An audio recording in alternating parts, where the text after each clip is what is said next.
Welcome, dear friends, to Inner Journey with Paul and Stephen. We are here at Cardiac Radio today to study about ourselves. In Soul of Tarsus, in Stephen, Abigail, and many others in this book, Paul and Stephen, by Emmanuel, through Chico Xavier, we find ourselves. And today, we are marching towards chapter 10, Part 1. This book contains 20 chapters, 10 in the first part, 10 in the second part. The 10th chapter of this book in the first part is about on the road to Damascus.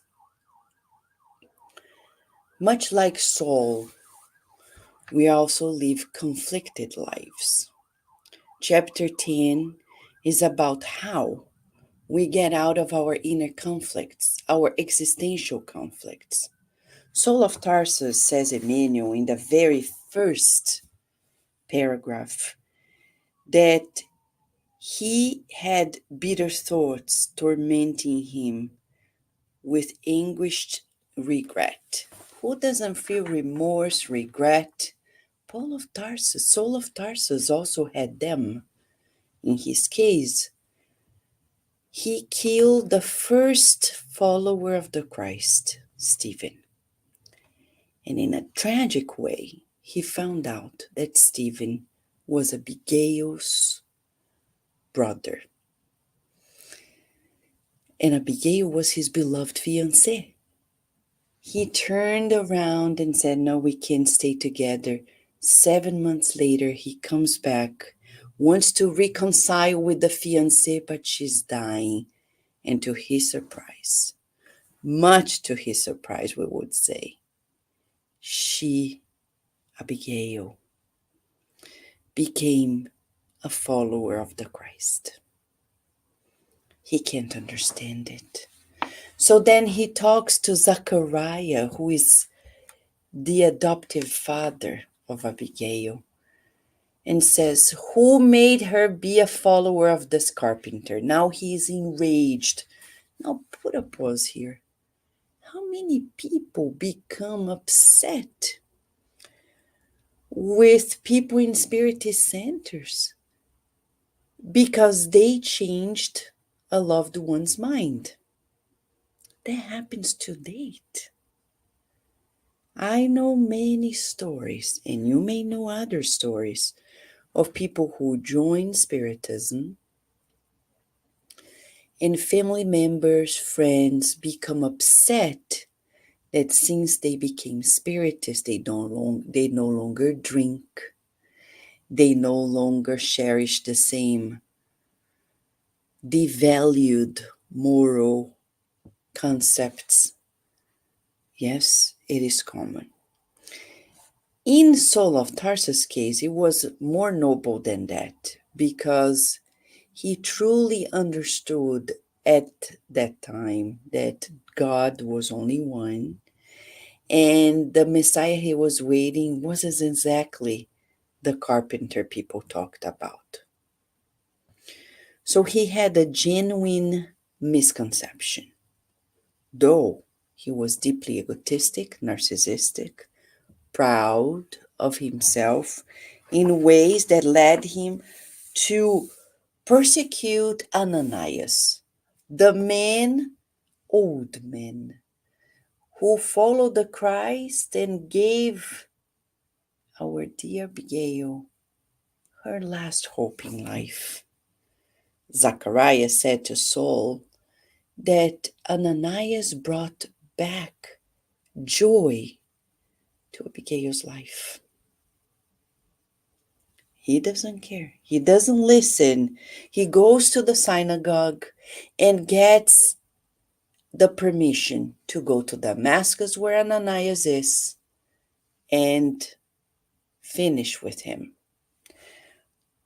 3 days marching from Jerusalem to the Damascus. Says here Emmanuel, in the plains of Syria, the day before his arrival, what was happening? in soul's mind. And this is very important to us because many people read about this transformation and they think it came like out of nothing. No, he was struggling inside of him immensely. And Emmanuel shows to us that the young man from Tarsus felt that the bitter memories constantly assaulted him, and they had grown stronger. Secret powers were forcing him into profound self examination.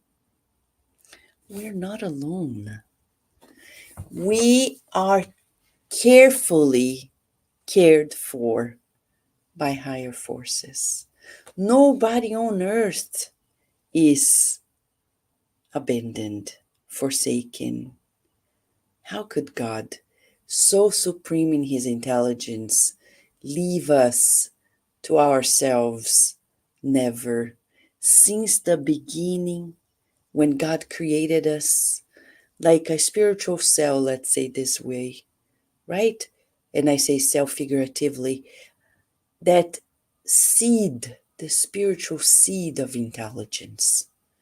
We have wonderful babysitters, loving guides, angels caring for us. Read the book Evolution into Worlds, and we'll see it. And then historically, another book, On the Way to the Light by Emmanuel, two books that will make us understand it. Never, ever in our lives, individually and collectively, we're alone. So if you're feeling alone, don't. Observe how many times you're being guided, and in his case, he recalled the early dreams of his youth, and he kept asking. He had lacked inner peace ever since adolescence. He thirsts for stability in order to establish his career. Where to find that peace of mind that early in his life was the object of his innermost thoughts? The teachers of Israel proclaimed that it could be found by fully observing the law. He had held these principles above all else. Ever since the early impulses of youth, he had hated sin. And yet, where was the spiritual peace he craved so much in his daily endeavors? And he recalled Stephen, so peaceful and serene. He says that Stephen had possessed a powerful mind and shown an impressive composure with spiritual values that were truly amazing. He recalled Abigail and Stephen, and he was questioning, how come I observe the law? I do everything right. In his case, he really tried his best. He couldn't find it.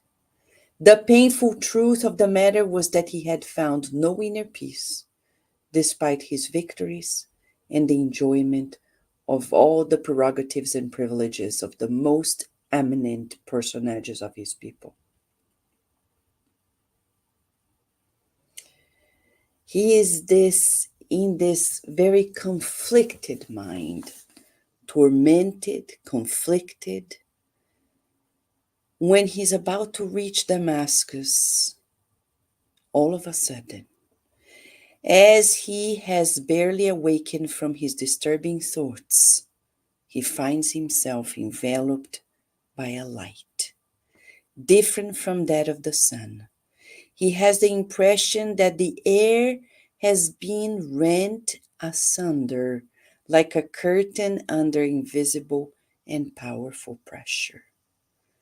Inwardly, he feels gripped by unexpected giddiness after his persistent and painful mental effort.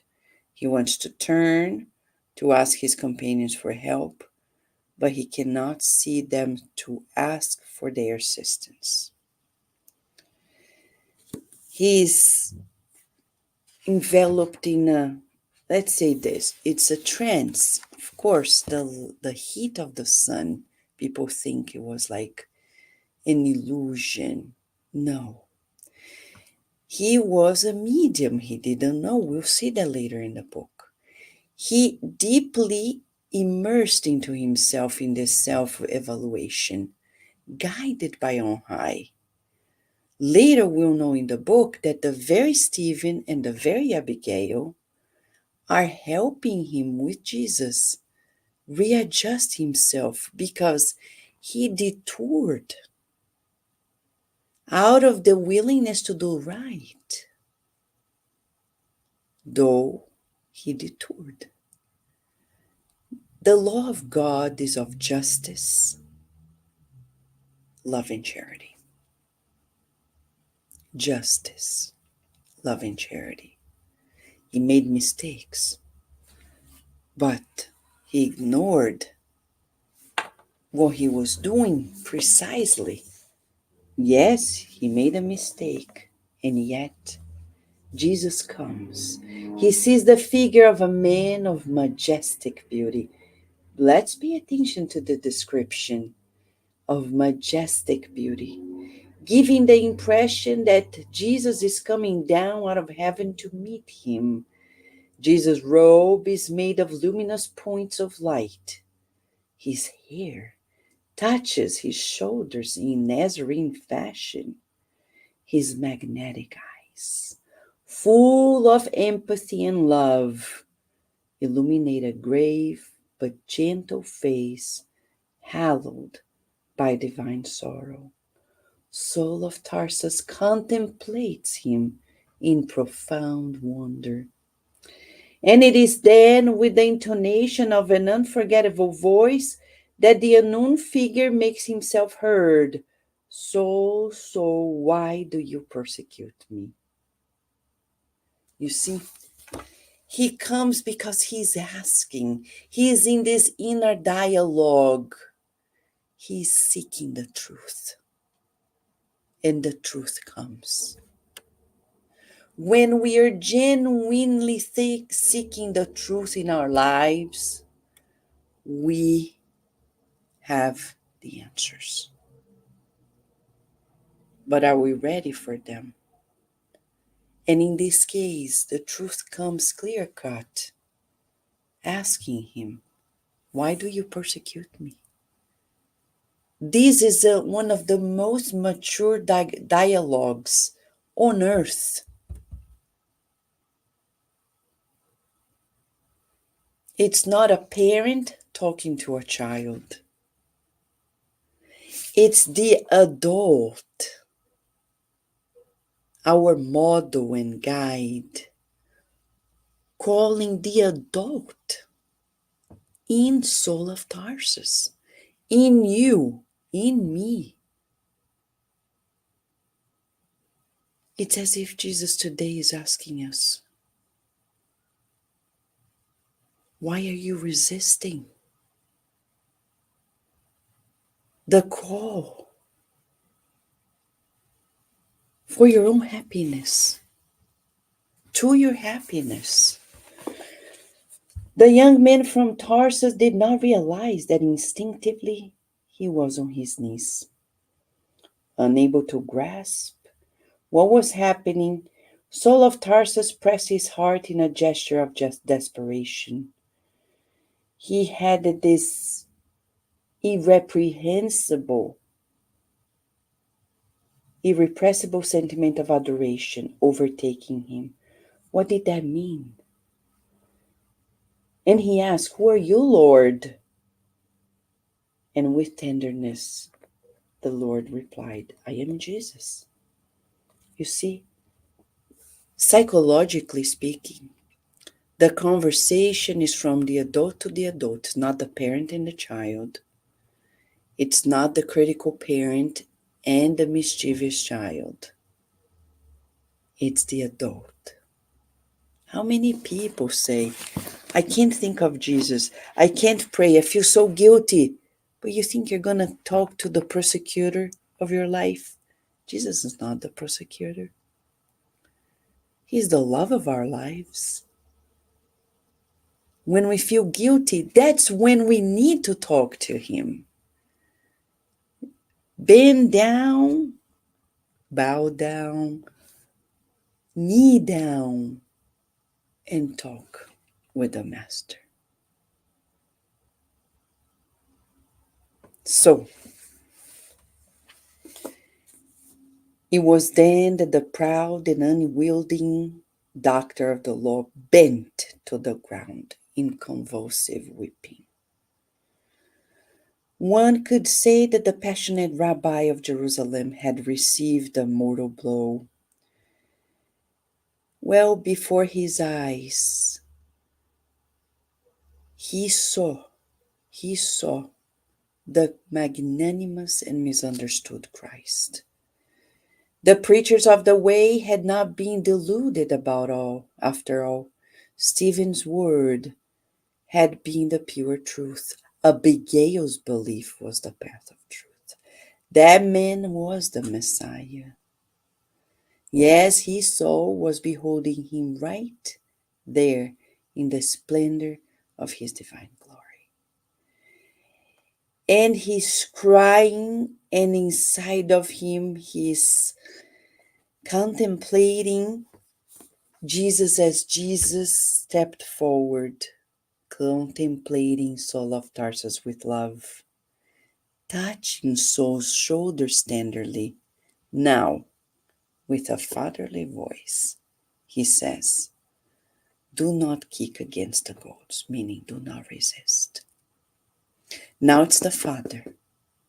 Then was the adult, the model, the guide.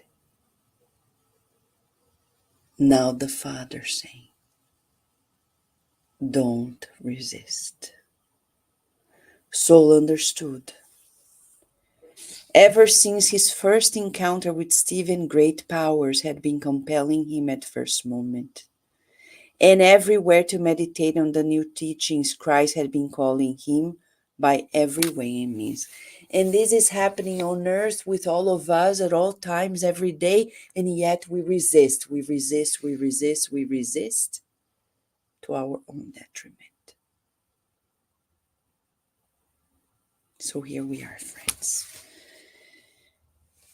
He asks, Lord, what would you have me do?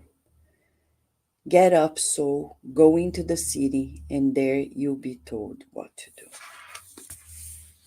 Don't expect that the good spirits are going to come and lay out the plan without us making an effort. We need to strengthen our faith, and that's what happened to Saul. When we want to shift gears, first thing, faith in God, in ourselves. Second, the courage to do the right. Saul of Tarsus turned to his servants, released them all, and said, just leave me in Damascus. You're free. You can go away. He is there waiting. Blindly, he became blind. He can only meditate now, waiting for the next steps. Who is going to come to help him out? We'll see next week. For now, we want to stop and ask this exercise inside of us. It's an exercise. Where am I resisting the call to a renewed us? One that is coherent with the immortal teachings of the Christ consciousness. Today, you and I are going to meditate on this. Why have we been resisting? What do we need to do? Like Saul of Tarsus, have we already reached this level? To being in deep conflicts, deep torments, and finding the light. It's decision time. What are we waiting for? We want to thank you, friends, for being here with us, and we look forward to seeing you next time. Meanwhile, let's meditate on the beauty of our immortal transformation. Thank you, friends.